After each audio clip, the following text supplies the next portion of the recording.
Today's topic is diuretics. Diuretics means these are the substances uh, externally ingested as a form of drugs or medicine or chemical substances which induces the urination, which increases the volume of urine, that is known as diuretics. So, as you can easily understand that throughout our discussion in renal physiology, I told you that at the glomerulus region large amount of filtrate is formed, and nearly around 180 liters per day, and that huge amount of filtrate is subsequently processed in the tubular lumen throughout the renal tubule, in different location of the renal tubule, in the different region of the renal tubule, and the quality and quantity of this glomerular filtrate is modified in order to generate around 1 to 1.5 liter of final urine.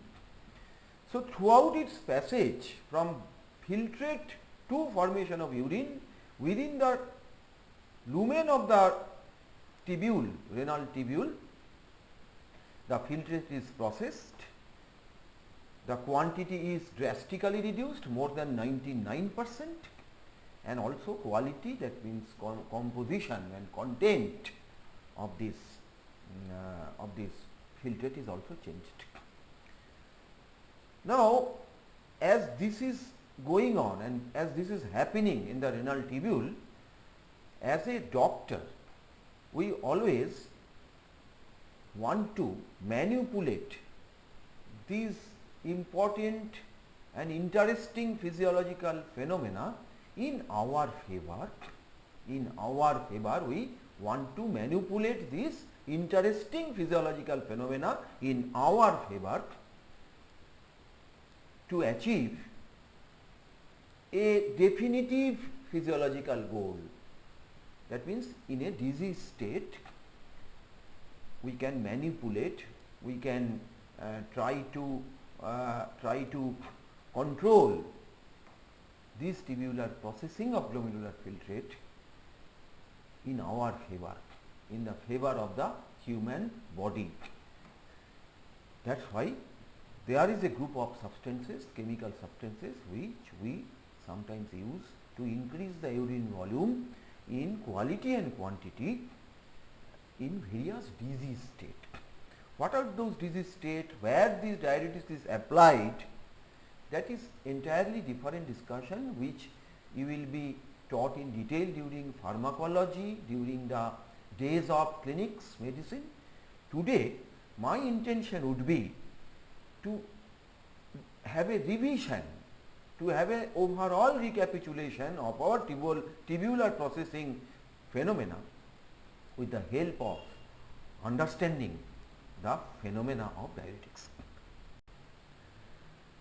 So, this is the simple diagram of the tubule. I have a bit recapitulation. I will have a bit recapitulation. This is a simplified diagram of the tubule, the schematic representation. These are the various area where the tubular processing is taking place. Now, this portion of this tubule, that means the tail, thick ascending limb of loop of Henle, as I have mentioned earlier, this is known as the diluting segment of nephron, where majority in the main the solute is removed without removal of water, as a result of which the filtrate gets diluted, and this portion is known as diluting segment of nephron. This portion, that means descending limb of loop of Henle, this portion is known as the concentrating segment of nephron, because here during passage of the glomerular filtrate it gets concentrated. Again, this is the collecting tubule, this is also known as concentrating segment of nephron, but there is a subtle difference. between these two concentrating segments of nephron, that is the descending limb of loop of Henle and collecting tubule, one is not much regulated and the collecting tubule is highly regulated with the help of ADH, which we have discussed earlier. And the third one is the proximal tubule. This is known as isosmotic segment of the tubule, where the concentration of the filtrate is not changed. It is neither diluted nor concentrated. So, this is one information which I like to recapitulate. Second information what I like to recapitulate is that when comes the question of reabsorption of water, water reabsorption are of two broad class within the tubular lumen. One is known as obligatory reabsorption or mandatory reabsorption or compulsive reabsorption, and second thing is facultative reabsorption or regulated reabsorption. So, these are the two. So, one is not much regulated, obligatory, another is facultative, which is largely regulated. Now, again if we see that earlier diagram, this is the zone where the obligatory reabsorption is taking place. Obligatory reabsorption of water, classically obligatory reabsorption of water is taking place where there is not much regulation by the physiological system itself. And so, these two, so this is the proximal tubule, proximal convoluted tubule, proximal straight tubule. This region is the site of classical obligatory reabsorption, and this is the site of classical facultative reabsorption collecting tubule in presence of ADH or arginine vasopressin hormone, which is regulating the water reabsorption of this portion of nephron. So, this is again the classical diagram where I like to state that whatever reabsorption or whatever tubular processing is taking place in the loop of Henle, everything is dependent upon one very important phenomena, that means the peritubular hyperosmolar gradient. That means the interstitial fluid around the tubule has got an increasing osmolarity. If we move from corticomedullary junction to the tip of the medulla, the phenomena of 300, 600, 900 and 1200 milliosmol per kg of water. So, this is how the osmolarity is increasing when we are considering the osmolarity status in the medulla. Similarly, as it is happening, it is due to preferential accumulation of or greater accumulation of these various osmotically active solutes like sodium etc., urea etc. So, this accumulation, preferential accumulation or dominant accumulation of all these osmotically active solutes in a greater concentration from corticomedullary junction to the tip of the medulla, as they remain concentrated, all these osmotically active solutes remain concentrated. So, accordingly the peritubular osmolarity is increasing from 300 to 600 to 900 to 1200. This is again another important information. And from this diagram we can very clearly see that the shade of the peritubular interstitium is changing from lighter shade to moderate shade to dark shade, because there is an increasing accumulation of osmotically active solutes, which is responsible for peritubular hyperosmolar medullary gradient, which is also known as medullary concentration gradient.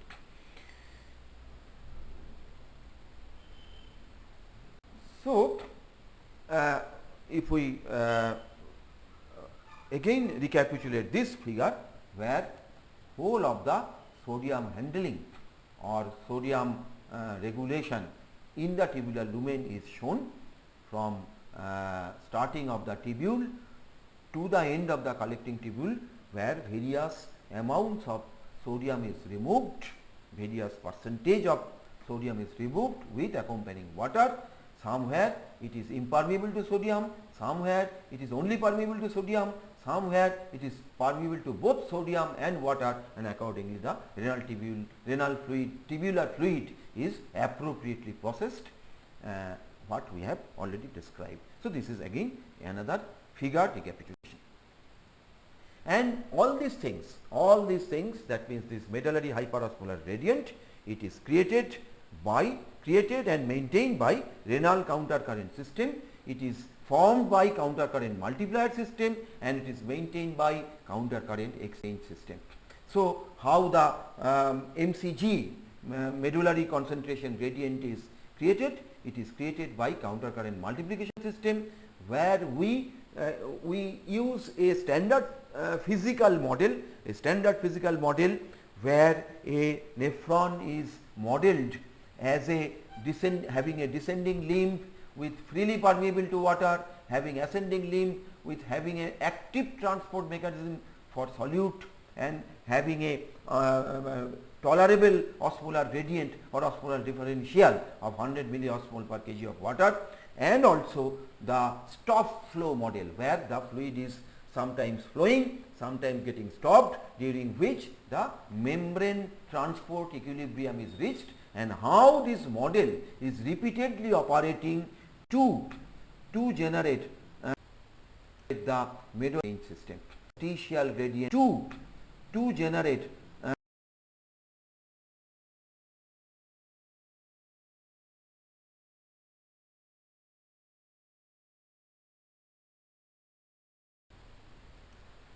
Today's topic is diuretics.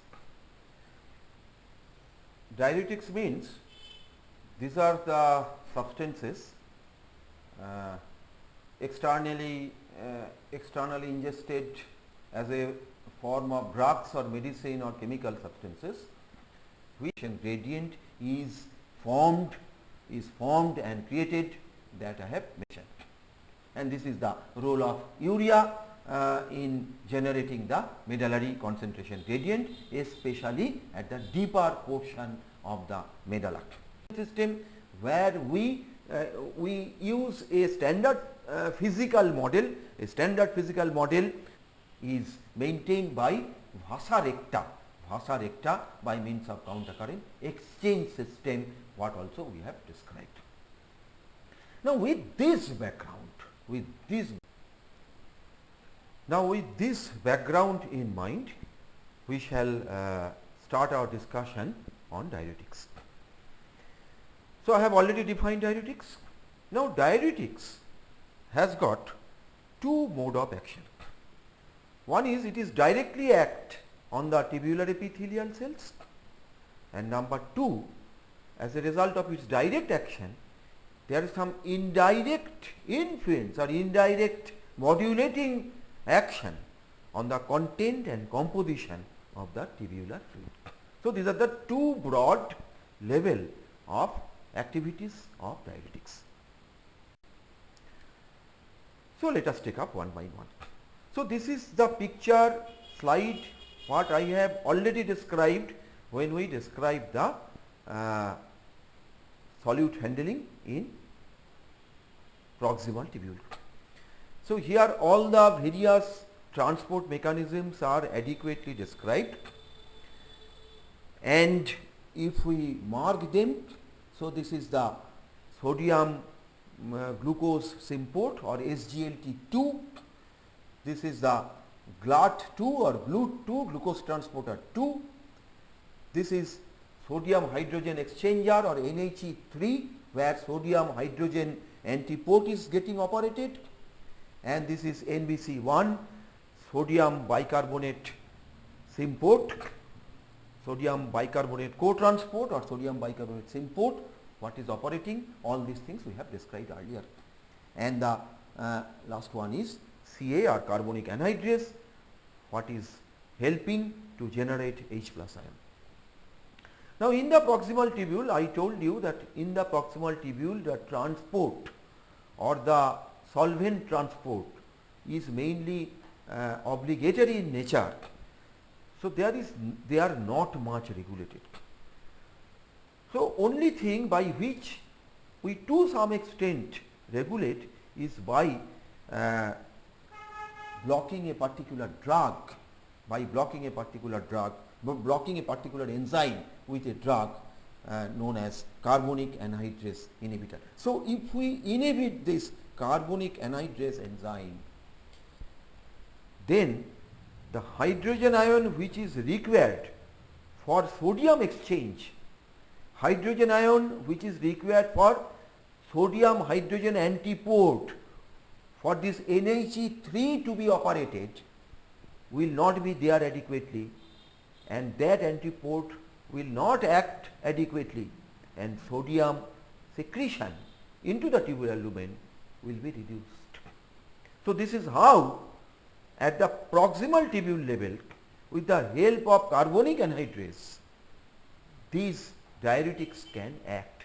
But albeit this carbonic anhydrase inhibitor as a diuretics is not a very good diuretics, it is rather a mild, at the best moderate diuretics, which is achieving a moderate amount or mild amount of diuresis. So this is how carbonic anhydrase enzyme is blocked with a drug known as acetazolamide. So this acetazolamide is a standard carbonic anhydrase inhibitor, CA inhibitor, which is blocking the synthesis of H plus ion, which is otherwise required for sodium hydrogen antiport.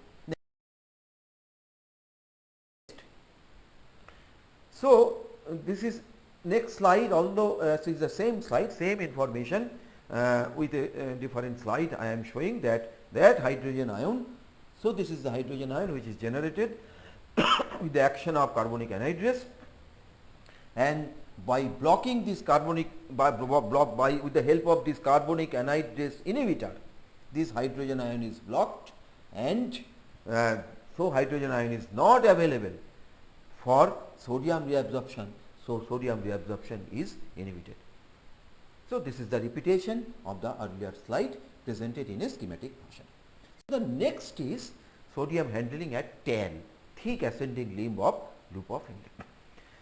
So in the thick ascending limb of loop of Henle, the most important transporter is NKCC, NAK 2Cl transporter, sodium potassium 2Cl co-transport. So that is the classical transporter present in the TAL, thick ascending limb of loop of Henle. So this is the TAL transporter.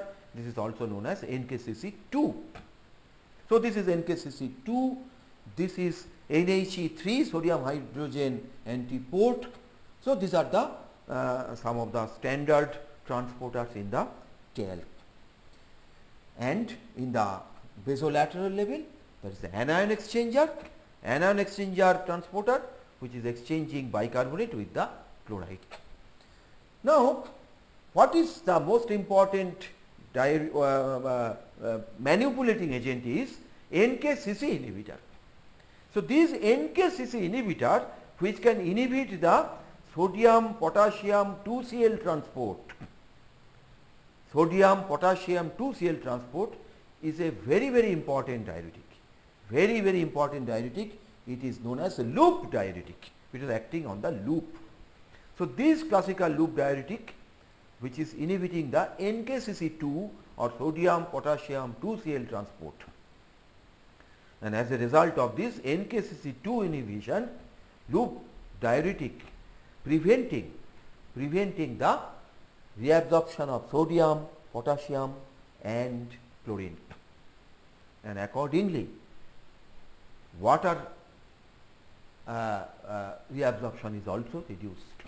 So there is also reduction of the water reabsorption. So with the sodium, potassium and 2Cl reabsorption, 2Cl transport antagonism,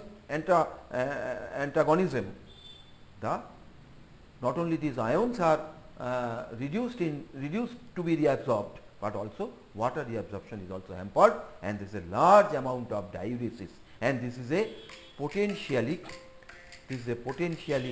important diuretic which is utilized in a number of clinical situations. That is utilized. So this is known as loop diuretic. Obviously, as this is happening, there is a lot of consequence. There is a number of consequence on the renal tubular processing. There is a number of consequences in the renal tubular processing, because we all know, if we recollect the mechanism of counter current multiplication, I mentioned that during counter current multiplication, what is happening? There is a active transport mechanism in the ascending limb of loop of Henle. And the active transport mechanism in the ascending loop of Henle, the most important active transport mechanism is NKCC2.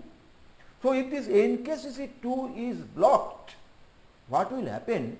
There is an every possibility that the counter current multiplication system may get hampered, because one of the primary presupposition of this counter current multiplication system is that ascending limb of loop of Henle has got an active transport mechanism, and by blocking this NKCC2, we are blocking that active transport mechanism. What is happening? This MCG, medullary concentration gradient creation of this medullary concentration gradient is hampered with the use of loop diuretics. So MCG is will not form, or MCG will be hampered. Formation of medullary concentration gradient will be hampered. Now, with this background in mind, we shall start our discussion on diuretics. So, I have already defined diuretics. Now, diuretics has got two mode of action. One is, it is directly act on the tubular epithelial cells, and number two, as a result of its direct action, there is some indirect influence or indirect modulating action on the content and composition of the tubular fluid. So, these are the two broad level of activities of diuretics.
Gradient is formed and created, that I have mentioned.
Next, what is happening in collecting tubule?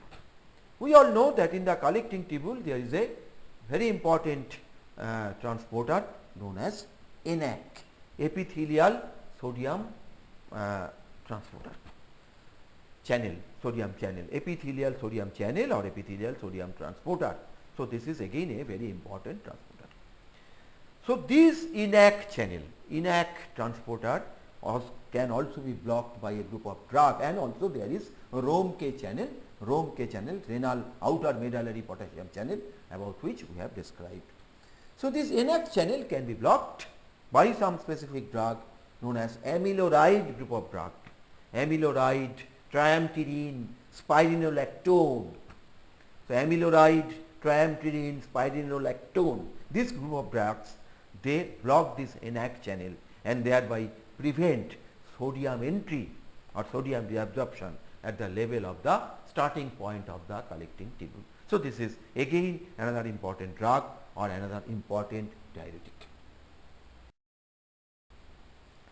Now, other than these three classically important diuretic and three very popular diuretic, three group of very popular diuretic, that means loop diuretic, then loop diuretic, then thiazide diuretic, and also the acetazolamide. There are other group of diuretic also. First and foremost, very important diuretic is water. Water is the most commonly used diuretic. If you take water or alcohol, ethanol, or a large volume of water produces diuresis. How? Because if you take large volume of water, that will increase the body fluid volume and thereby it will inhibit ADH secretion, and inhibition of ADH secretion will increase or will reduce the permeability of the collecting tubule and leading to loss of large amount of water. So, water is a potential ADH inhibitor. Water is a potential ADH inhibitor which is causing diuresis. Similarly, ethanol, alcohol is also a very potent ADH inhibitor, which is producing diuresis. Third type of miscellaneous diuretic group is osmotic diuretic. Osmotic diuretic means if a poorly reabsorbable osmotically active solute remain present in the tubular lumen in a substantial quantity, then what will happen? It will draw large amount of water or it will retain large amount of water with it. So, that kind of diuretic is known as osmotic diuretic. I repeat, if a large amount of osmotically active solute which is poorly reabsorbable present in the tubular lumen in a substantial quantity, that will draw water, that will retain water along with it, and as a result of which large amount of water will be lost, and that is known as osmotic diuretic. Very common and very popular osmotic diuretic is mannitol, which is a carbohydrate polymer or polysaccharide, mannitol, which is acting as an osmotic diuretic and thereby retaining large amount of water within the tubular lumen and diuresis. And the fourth is a new drug, that is a V2 inhibitor. V2 is the ADH receptor. So, recently some drugs are coming up in the market which are known as V2 inhibitor or V2 receptor inhibitor, which are currently used, are currently getting popular. It is not much used till now, which are gradually getting popular as a use of diuretics, a group of drugs known as V2 receptor inhibitor or ADH V2 receptor inhibitor drugs, which are recently coming up in the market or in the pharmacological domain. So, these are some of the miscellaneous diuretics. So, if we summarize with this diagram, so in the proximal tubular region, the osmotic diuretics, they modify filtrate content by remaining unreabsorbed within the proximal tubule and thereby drawing large amount of water or keeping large amount of water with it. The loop diuretics which are inhibiting the NKCC2, loop diuretics which are inhibiting the NKCC2 in the tail and thereby thereby causing loss of large amount of sodium and chloride and also water, and thereby the sodium and chloride concentration in the tubular luminal fluid is reduced.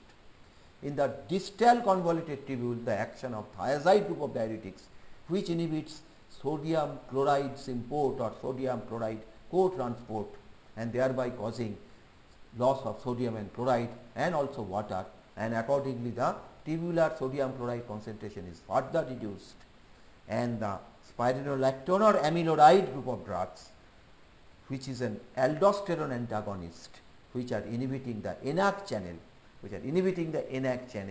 and thereby preventing sodium reabsorption at the level of the collecting tubule, and thereby so this is all these are happening. So in the blue shade writing, that is what is normally happening, and if these diuretics are acting, that will prevent this normal happening and thereby leading to loss of large amount of these solutes along with water. Now in this connection I like to discuss something about the role of diuretics in acid-base valence. In my last class I have discussed in detail about the acid-base valence.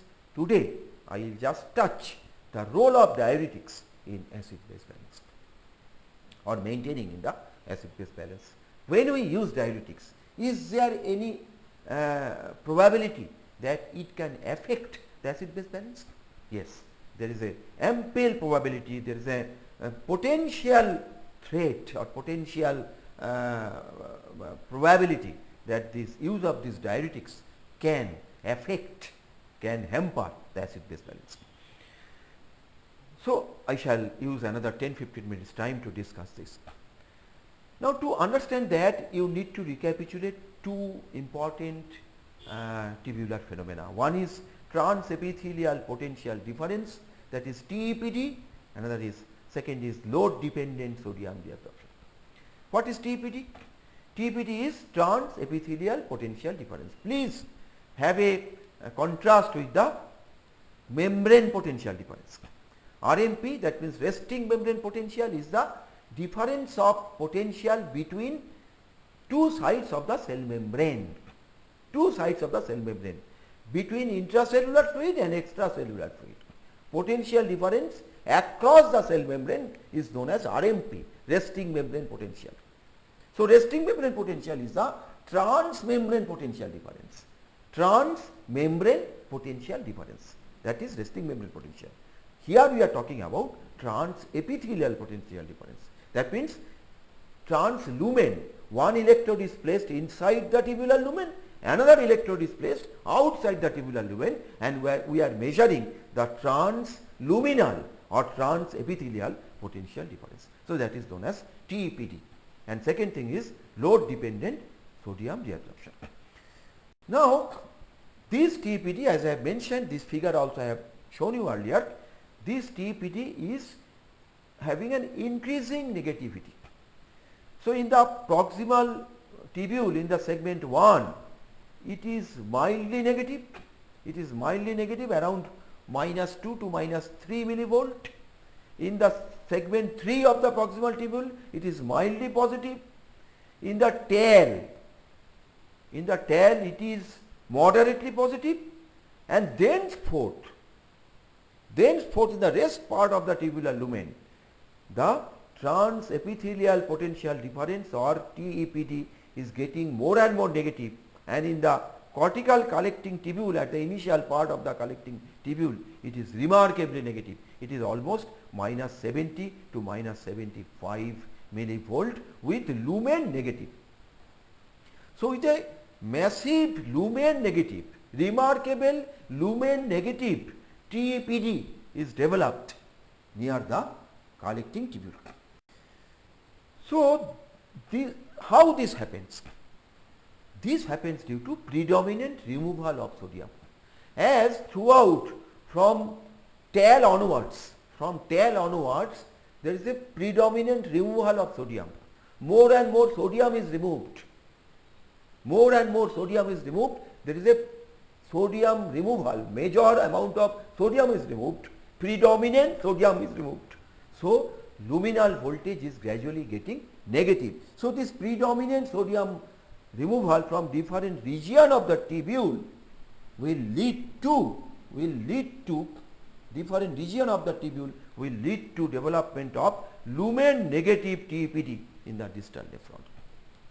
So, this predominant removal of sodium from different region of tubule starting from tail lead to development of a remarkable negative lumen negative TEPD in the distal nephron. So, this is what is happening in the tubular lumen. Now, these lumen negative TEPD in the distal nephron. So, in the distal nephron there is a remarkable degree of lumen negative TEPD. Why? Because due to predominant removal of sodium. So, these large lumen negative TEPD in the distal nephron will lead to increased hydrogen ion secretion. So, in the distal nephron, we all know that in the distal nephron, when we discussed the acid base balance, we told you that hydrogen ion secretion takes place in the proximal tubule, hydrogen ion secretion takes place in the distal tubule. But in the proximal tubule, hydrogen ion secretion is mainly a antiport, sodium hydrogen antiport. It is linked with sodium hydrogen antiport in the proximal tubule. But in the distal nephron, the hydrogen ion secretion is mainly active in nature. You please consult my earlier lecture of acid base balance. There I have told you that the distal nephron hydrogen ion secretion is mainly active in nature. It is not directly linked with the sodium reabsorption. Sodium reabsorption and hydrogen ion secretion is directly linked in proximal tubule. It is not directly linked in the distal nephron, but it is indirectly linked. How it is indirectly linked? Because as more and more sodium is reabsorbed in the distal nephron, if more and more sodium is reabsorbed in the distal nephron, it will lead to greater degree of lumen negative TEPD, and with greater amount of or large lumen negative TEPD will lead to increased secretion of hydrogen ion. So, in that way the sodium reabsorption or sodium is indirectly linked with the hydrogen ion secretion even in the distal.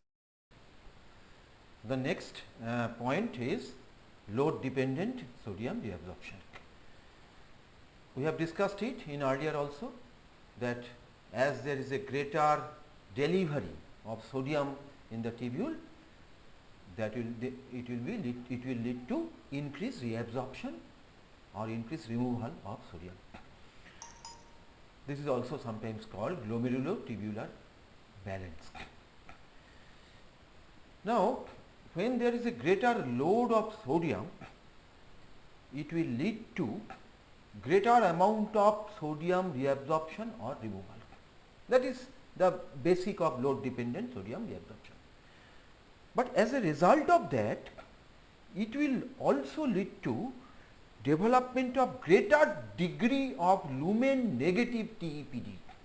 As more and more sodium is removed from the lumen, it will lead to a greater magnitude of trans-epithelial potential difference with lumen negativity. So, this is an outcome of a greater degree of sodium reabsorption due to greater delivery of sodium. Now, when there is a greater magnitude of luminal trans-epithelial potential difference with lumen negativity, it will lead to a increased H plus ion secretion. So, as the lumen becomes getting more and more negative, the H plus ion secretion is also enhanced. So, although in the distal nephron the H plus ion secretion is fundamentally active in nature and is not directly linked with the sodium reabsorption, but if greater amount of sodium is delivered somehow in the distal nephron, leading to greater amount of sodium removal, leading to development of greater magnitude of lumen negative TEPD, that will ultimately lead to greater amount of H plus ion secretion. Based on this understanding, let us try to understand the role of various diuretics in terms of the extent of sodium delivery in distal nephron. So, if we see that, it is found as the diuretics are fundamentally reducing reabsorption of sodium in the different region of renal tubule, those region which are proximal to the distal nephron, which are before the distal nephron, in all those areas, if the sodium reabsorption is blocked or inhibited or reduced by application or ingestion of diuretics, that will ultimately lead to greater amount of sodium delivery in the distal nephron. So, any region of the renal tubule,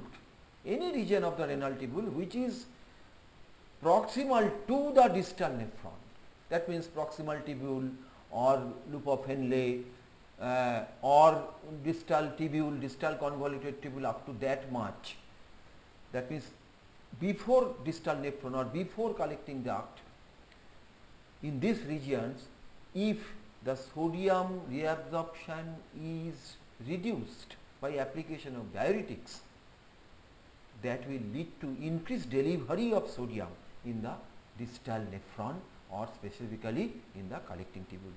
So, when the sodium reabsorption is reduced by the application of diuretics, it will lead to increased sodium delivery in distal nephron, where the osmotic diuretic, loop diuretic and thiazide diuretic.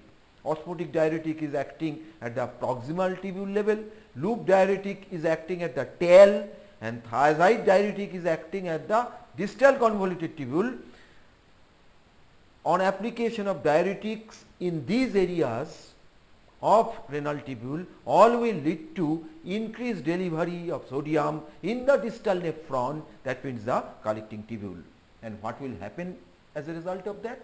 That will lead to greater amount of sodium reabsorption or removal from the distal nephron, that will lead to greater magnitude of lumen negative TEPD, and that will lead to greater amount of hydrogen ion secretion. So, all these diuretics, osmotic diuretic, loop diuretic and thiazide, more specifically osmotic diuretic like mannitol, loop diuretic like furosemide, thiazide diuretic like hydrochlorothiazide, these diuretics will ultimately lead to greater amount of hydrogen ion secretion, or it will enhance tubular hydrogen ion secretion. So, this is the effect of these three group of diuretics on hydrogen ion secretion in the distal nephron. Now, what about other diuretics? Say amiloride. Now, where amiloride is acting? Amiloride is acting on the ENaC channel in the cortical portion of the collecting tubule. And amiloride is directly inhibiting the ENaC channel at the initial point of the distal nephron or initial point of the collecting tubule. So, it will lead to it will act directly to decrease of the sodium reabsorption in the distal nephron by directly inhibiting the ENaC channel. So, by a direct inhibition of ENaC channel, amiloride like diuretics will lead to reduced tubular absorption of sodium. With reduced tubular absorption of sodium, it will lead to lesser amount of sodium removal from the tubular lumen, that will lead to lesser magnitude of lumen negative TEPD, and that will lead to lesser amount of H plus ion secretion. So, this is a difference between these two kind of diuretics. In one group there is osmotic diuretic, loop diuretic and thiazide diuretic, which will increase H plus ion secretion in the distal nephron, whereas amiloride kind of diuretics like amiloride, spironolactone, triamterene, this group of diuretics which are ENaC inhibitor, they will lead to lesser amount of, reduced amount of secretion of H plus ion. And accordingly, this osmotic diuretic, loop diuretic, thiazide diuretic will have a application of these diuretics will lead to a tendency of alkalosis, because they will increase H plus ion secretion. It will lead to a tendency of systemic alkalosis, where application of amiloride like diuretics will lead to a tendency of systemic acidosis, because it will reduce H plus ion secretion. So, this is a very, very important thing, and this is the some of the aspects, some of the consequential aspect of use of this diuretic. So, this osmotic diuretic, loop diuretic and thiazide, they will lead to tendency of alkalosis, and amiloride will lead to tendency of acidosis. Now, application of this diuretic has got a range of various activities, range of various effects on the content and composition of the tubular fluid, and thereby content and composition of the urine, and also it will have a remarkable effect on body fluid dynamics or body fluid homeostasis. So, that will be your task. By knowing the details, activity and mechanism of action of each of these diuretics, you will use your knowledge to understand the consequential effect of various diuretics on our body fluid and electrolyte status. I have given you only one example that how these diuretics affect the hydrogen homeostasis or pH homeostasis in our body. Students, somehow I try to finish up the renal system. There are certain outstanding issues still left, as for example micturition, mechanism of micturition, urination, composition and content and detailed composition and abnormality in the urine. All these things are left, but these are not very difficult. I understand if you read it carefully, independently, you can understand large part of it without much problem. Only thing is, there are lot of complicacy and complex issues regarding the neurophysiology of micturition, especially the issue of neurogenic bladder. That thing is difficult to understand, and that thing is also difficult to teach before a substantial amount of neurophysiology are being taught.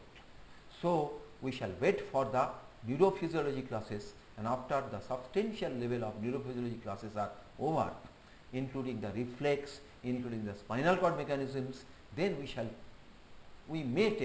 try to take one class on neurophysiology or mechanism and regulation of micturition.